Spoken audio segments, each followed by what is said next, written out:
Well, I am safe. I am sheltering in my office in our house office building. It's obviously an evolving and very scary situation.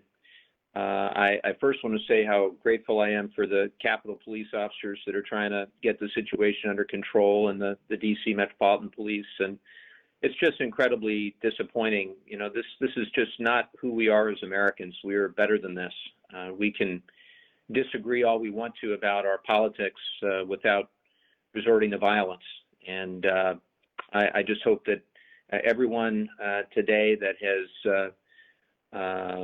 not done that has been violent, I hope they are held to account. I hope that they will have to answer for this. Seeing the images of people that have breached the Capitol complex and made their way to the House floor and the Senate floor, this is just totally beyond anything I have ever seen, and I hope never to see it again. And I hope that the administration will make available the National Guard and any other safety measures that are necessary. And I hope the reporting is wrong that hasn't happened.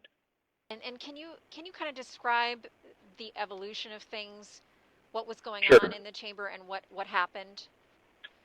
So today was the day where the House and the Senate were to confirm the Electoral College results. We knew going in that there were going to be at least 3 states where there would be some House members and at least some senators that would want to have a debate and object.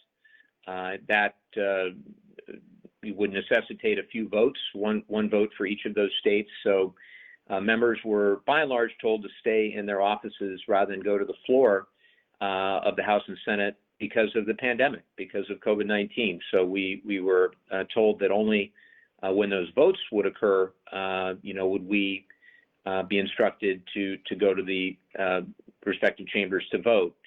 So most of us were in our offices, myself included. A handful of my colleagues decided to go to the House gallery. You know, normally that in the Senate gallery, I would imagine as well. Normally that's for visitors, but because there's no visitors permitted right now in the Capitol because of the pandemic, it was a handful of members that were there. So most of us were in our offices, sheltering in place. That's where I continue to be. No one's being let in, no one's being let out. And, you know, there are also a series of tunnels that take us from the House and Senate office buildings to the respective chambers. And you know, basically, we were told today, you know, not to go outside. And you know, the vote that we have to take on the state of Arizona, that's the first of the 3 states. There could be more, but that vote has not yet occurred. The whole process has been put to a halt by these people that are unfortunately not adhering to peaceful protest by any stretch of the imagination, and it's just so disheartening to see. Okay, so you were in your office, not in the chamber, planning to vote from your office. Is that correct? No, we have to vote in the chamber, but we were waiting in our offices, watching the proceedings until the time to vote occurred. And then, you know, the way it works is you have usually a 15-minute vote. They've been expanding that because of COVID to maybe 45 minutes. And so during that 45 minutes, you walk from your office to the chamber, you vote, and then you go back to your office waiting for the next vote, basically. And of course, we can't do that because the perimeter of the Capitol has been breached. Got it. Okay. All right. And so at that point, you had never made it to the chamber. You remain in your office sheltering in place?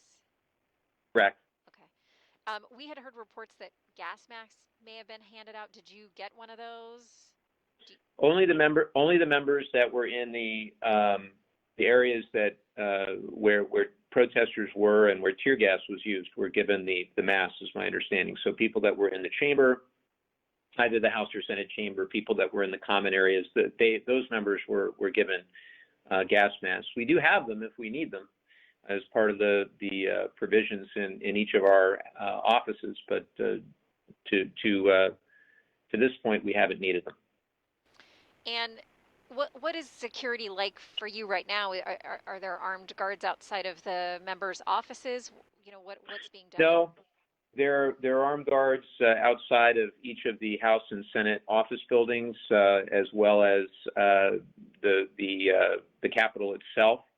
And then there are underground tunnels, as I mentioned, that connect those office buildings. There are 3 House office buildings and 3 Senate office buildings. The underground tunnels are also patrolled.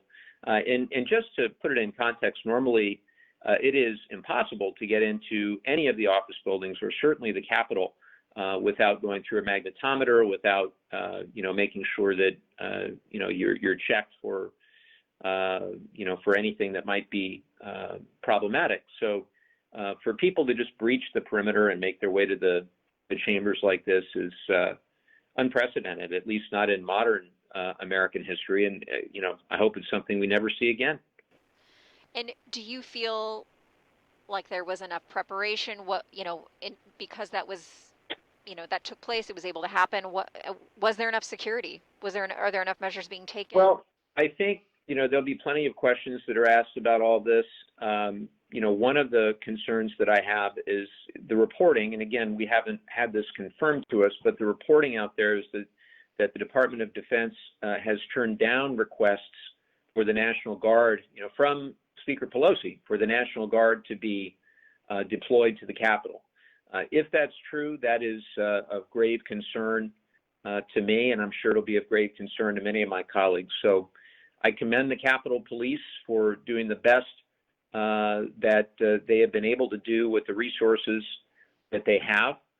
Certainly the National Guard being here would have been advantageous, would have prevented much of this, I believe. But we'll have to get to the bottom of this, and I guarantee you, me and my colleagues will do just that. Okay, and last question, just what do you want to say to your constituents just about the democratic process as they're watching this unfold on their TVs? Well, just that the other day, 3 days ago, I took the oath of office to support and defend the Constitution, and that's what we will do. We will keep that solemn oath. We will make sure that the process continues and that the will of the people is ultimately expressed in the actions of the House and Senate to confirm the election of Joe Biden and Kamala Harris. Great. Okay. All right, Congressman, stay safe. Thanks for your time. We appreciate it. Thank you. Take care. Bye-bye.